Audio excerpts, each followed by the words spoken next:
Ashamaa harka fuunee kabajamtoota daawwattoota Maayaa Show kun odeessa Maayaa Artiiti. Odeessa keenya har'aatiin kitaabilee haaraa fi eebba albama muuziqaa irratti xiyyeeffachuun isiniif qindeessine jirraatii itti dhiyaadha.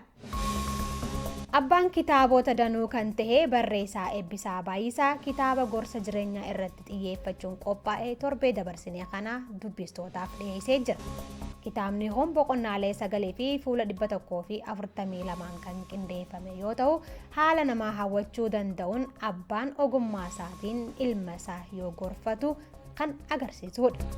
Guyyaa boruurraa eegalee ammoo kitaabileen garagaraa qabiyyeen isaanii adda addaa ta'e magaalota Oromiyaa adda addaatti eebbifamuuf qopheeffamu isaanii odeeffannee jirra. Kanneen keessaa kitaabni Shifa jedhuun moggaafamee fi Dammaqaa Beekaatiin barreeffame magaalaa Finfinnee Hoteela Ilillii Intarnaashinaalitti waaree booda sa'aatii 8 irraa eegalee ni eebbifama. Magaalaa Yaaballootti ammoo kitaabni mata dureen isaa Gumii Gaayyoo jedhuun moggaafame seeraa fi tumaa seeraa aadaa Oromoo Booranaa irratti xiyyeeffachuun qophaa'ee eebbifamuufi barreessaan kitaaba kanaa Boonayyaa Diidoo yoo ta'u, Gurraandhala 6,2016 galma bulchiinsa magaalaa Yaaballootti ganama sa'aatii 2:00 irraa eegalee ni eebbifama. Haaluma wal fakkaatuun kitaabni Injiinar Jaatanii Boonayyaa Dayya'aa Boruu jedhuun moggaafame eebbifamuufi Injiinar Jaataniin kanaan dura kitaabota 2 Abuuruu fi kitaaba Walaloo Adiyyoo jedhuun moggaafaman gumaachee jira.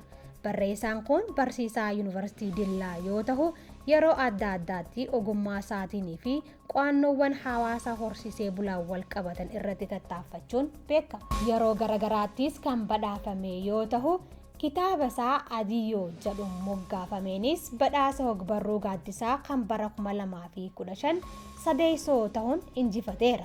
Akka gaanfa Afrikaatti dorgommii walaloo nagayaa irratti taasifameenis injifachuun badhaafamee jira.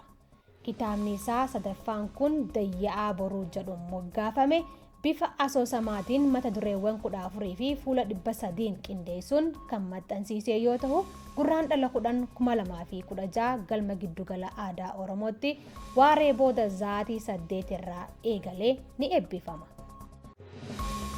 Odeessa keenya maayyiitiin ammoo albamni muuziqaa sadaffaa Artiist Waarritee Furii eebbifamuufi Artiist Waarritee Furii ganna 20 oliif walleewwan dhimmoota adda addaa irratti xiyyeeffachuun weellisuun beekamte. Yeroo ammaan kana ammoo albamni isii sadaffaan Jattan Dhuga jedhuun moggaafame Gurraandhala 23 fi 24 magaalaa Adaamaa baarii fi reestooraantii Giriin Adaamaatti ni eebbifama. Odeessi keenya kanuma sagantaa Maayaa Show waliin turtii gaarii.